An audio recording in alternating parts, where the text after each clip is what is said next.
बिस्मिल्लाहिर्रहमानिर्रहीम, अस्सलाम वालेकुम रहमतुल्लाहि व बरकातुहू। मेरा नाम है मदकील है, आप देख रहे हैं प्रॉपर्टी विजन टीवी। किसी भी मुल्क की सियासी सूरत हाल जो है वो इकॉनमी से जुड़ी हुई है। आज के दौर के अंदर ये हम सबको पता है, सियासी सूरत हाल के साथ जुड़ी है इकॉनमी की सूरत हाल, और इकॉनमी की सूरत हाल के साथ जुड़ी है लोगों की ज़िंदगी। तो इन चीज़ों का आपस में रिलेशन क्या है और अभी क्या होने जा रहा है, इस वक्त आप अगर प्रॉपर्टी में इन्वेस्ट करने लगे हैं या करना चाहते हैं, करें कि ना करें, आज की वीडियो में हम आपको बताते हैं।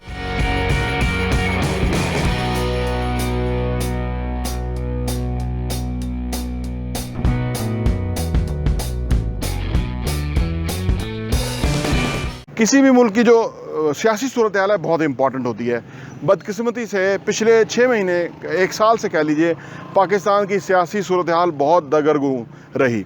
यानी एक रजीम चेंज ऑपरेशन हुआ, उसके बाद पंजाब की हुकूमत जो है वो टैपल हुई, उसके बाद अजीब व गरीब सूरत हाल पैदा हुई, आइनी बहरान आ गए, लोगों ने यानी किसी ना किसी तरह हुकूमत लेने के लिए सब कुछ जनाब तहबाला कर दिया। लेकिन इस सारे सूरत हाल के अंदर मसला सिर्फ एक हुआ कि लोगों की जो ज़िंदगियां थी वो बड़ी अफेक्ट हुई। वो कैसे अफेक्ट हुई कि सियासत डिस्टर्ब थी, उससे इकॉनमी किसी ने टेक केयर ही नहीं की। पहले इमरान खान साहब इकॉनमी को फोकस करके चल रहे थे, अचानक रजीम चेंज हुई, नए लोग आए, उनको पता ही नहीं था ग्राउंड रियलिटीज़ का, और पेट्रोल कहाँ से कहाँ पहुँच गया, बिजली की कीमतें कहाँ से कहाँ पहुँच गई, और लोगों के मसाइल बहुत बढ़ गए, और अब लोग जो है वो बड़े प्रॉब्लम का शिकार हो गए।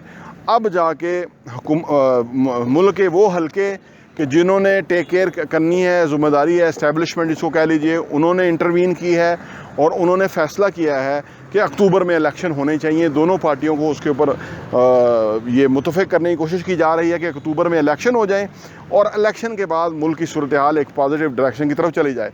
ये जो हमने 1 साल गुजारा, इसमें बहुत ज़्यादा नुकसान हुआ, इकॉनमी का नुकसान हुआ, पैसा बहुत डिवैल्यू हुआ, और उसका ओवरऑल इम्पैक्ट हमारे पाकिस्तान के ऊपर आया जो कि मनफी शक्ल में है। लेकिन एक चीज़ क्लियर अच्छी हुई कि लोगों को ये समझ आ गई कि सियासत कितनी इंपॉर्टेंट है। लोगों को ये समझ आ गई, आज बच्चा जो है वो सियासी वाबस्तगी भी का भी इजहार करता है और उसके ऊपर बोलता भी है, उसको चीज़ों का पता भी है, जो भी उसका पॉइंट ऑफ व्यू है, किस पार्टी से भी है वो अपनी जगह। लेकिन ये चीज़ काफ़ी डिस्कस हुई है, लोगों को समझ आई है कि इससे लोगों की ज़िंदगियाँ के ऊपर किस तरह से इम्पैक्ट आता है।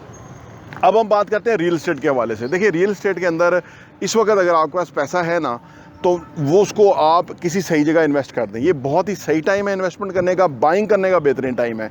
ये अगले 4-5 महीने के अंदर बदलाव आ जाना है और पाकिस्तान की इकॉनमी ने पॉजिटिव हो जाना है, और जब पॉजिटिव होगी तो उसका इम्पैक्ट सीधा रियल एस्टेट के ऊपर आएगा। लोग, कस्टमर मार्केट में आ जाएगा, पैसा पहले ही लोगों के पास मौजूद है। सिर्फ हालात की ख़राबी की वजह से लोग जो है वो बाइंग सेलिंग नहीं कर रहे थे, अब लोग मार्केट में आ जाएंगे, तो ये चीज़ें जो भी आपके पास होगी उसमें प्रॉफिट बहुत ज़्यादा अब आने के चांस बन गए हैं। इस वक्त क्योंकि थोड़ी सी मार्केट में कस्टमर नहीं है, नेगेटिविटी है, उस वजह से सूरत हाल इस किस्म की है। तो मार्केट की सूरत हाल ये है कि ये राइट टाइम आ गया है। आपके पास अगर कैश है ना, उसको इन्वेस्ट कर दें, क्योंकि ये अगले कम से कम 3 से 6 महीनों के अंदर आपके बहुत वारे न्यारे होने वाले हैं, क्योंकि सारा कुछ पॉजिटिव हो जाना है। नई हुकूमत आ जानी है, उसने एक बाकायदा पॉलिसी देनी है 4 साल तक, तो किसी ने उसको छेड़ना भी नहीं है उस हुकूमत को, क्योंकि बहुत हमने नुकसान उठा लिया ना। तो अब हर बंदा इस नतीजे पे पहुंच गया है कि इस वक्त जो मुल्क के अंदर जो सूरत हाल है इसमें किसी का फ़ायदा नहीं है। तो तमाम ताकतें मिल बैठेंगी और अक्टूबर में मैक्सिमम नवंबर तक इलेक्शन हो जाएंगे, और इलेक्शन होने के बाद सूरत हाल बेहतर हो जाएगी। ये जो हमने बुरा वक्त देखा है, ये मुल्कों की ज़िंदगी के अंदर इस तरह के वक्त आते रहते हैं, और अब हम इंशाल्लाह पॉजिटिव तरफ जा रहे हैं, तो ये बहुत खुशाइंद है। तो रियल एस्टेट में जो लोग इन्वेस्ट करना चाहते हैं, ये बहुत ही आइडियल टाइम है। ऐसा टाइम फिर नहीं आएगा, फिर इंशाल्लाह रियल एस्टेट जो है वो टेक ऑफ कर जाएगा और वो कीमतें कहाँ से कहाँ पहुँच जाएंगी, जैसे माजी में आपको हुआ। तो बहुत ही पॉजिटिव सूरत हाल होने वाली है, लेकिन इस मौजूदा टाइम से फ़ायदा उठाने का टाइम है। प्रॉपर्टी विजन टीवी देखने का बहुत बहुत शुक्रिया।